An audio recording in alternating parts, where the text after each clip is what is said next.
Mark Rogers TV handing out grades to the Power Five conferences after week one. A number of big matchups between the ACC, the Big Ten, the SEC, the Big 12, and the Pac 12 in week one. And we're going to review them. So we've knocked out the SEC and the Pac 12. Now we arrive at the Big Ten. And it was just about this time last year, maybe more like week two, that the Big Ten faltered. Big time on the big stage. Ohio State losing to Virginia Tech. Michigan State went out to Oregon, couldn't compete in the fourth quarter, so on and so on. Michigan embarrassed by Notre Dame 28-0, and the losses mounted. Iowa loses to Iowa State, and so forth and so on. The Big Ten did rebound after that initial crash and got some wins, i.e., Nebraska beating Miami, Iowa beat Pitt. They had a decent run against the ACC in winning 3 or 4 football games, and then went to postseason play. And of course, Ohio State, Michigan State led the way, and the Big Ten gained back respect. Okay, for 2015, where do we think the Big Ten stands? This is going to be rated just strictly on what happened on the field. So I believe that the SEC is the best conference in college football, and I think that was backed up by the performance last weekend.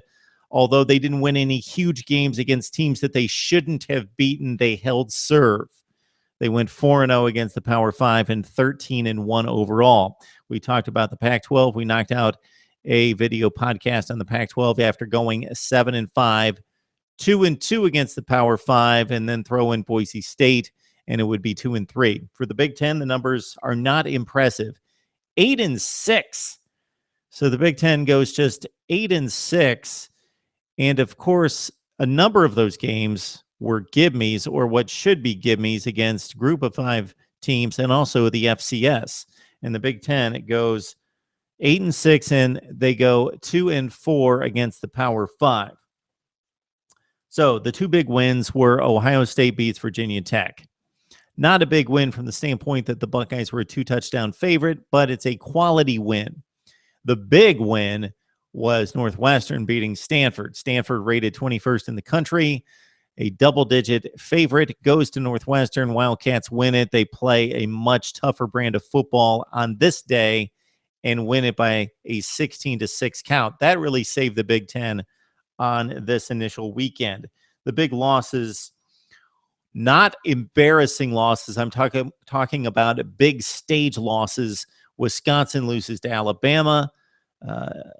It would have been good for the Big Ten to see the Badgers compete in the second half before losing. They played a good first half, stayed close into the third quarter, then got blown away for the most part by Bama 35-17. TCU, Minnesota, Golden Gophers showed up at home, only lost by 6 to the second-ranked team in the country. So again, not a bad loss by any stretch, but it was a big loss for the Big Ten.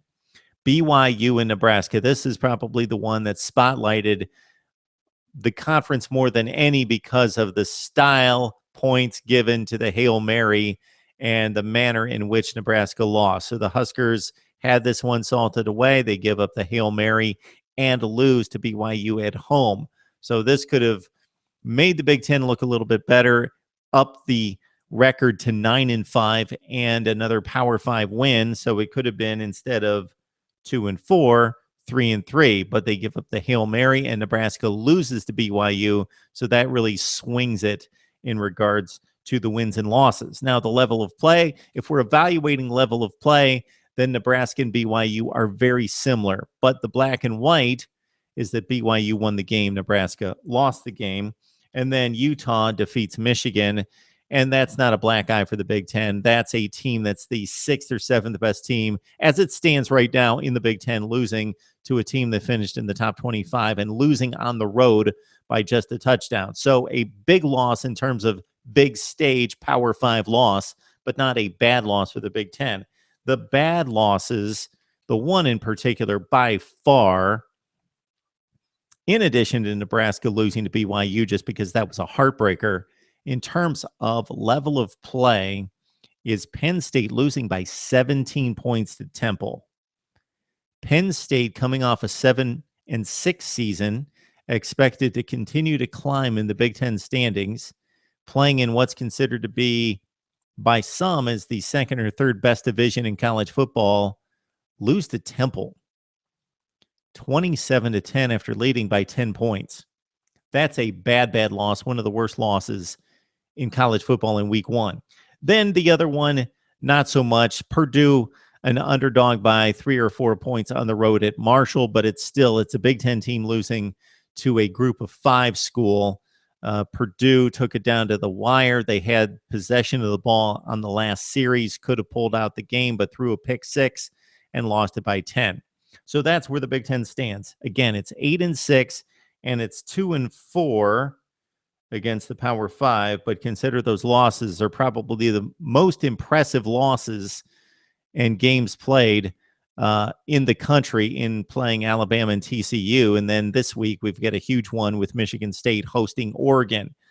So I don't believe that anyone else in college football is playing the likes of Alabama, Oregon, and TCU across the board. But the Big Ten not winning those games through week one, at least. The 2 wins, of course, again, Northwestern over Stanford, the big upset, and Ohio State holds serve, doesn't do anything unexpected, but at least notches a quality win for the conference in winning in Blacksburg. So it's 8-6 and 2-4 against the Power 5 for the Big Ten, and I will give the Big Ten a C- for its week one performance. Let's talk it up right here on Mark Rogers TV.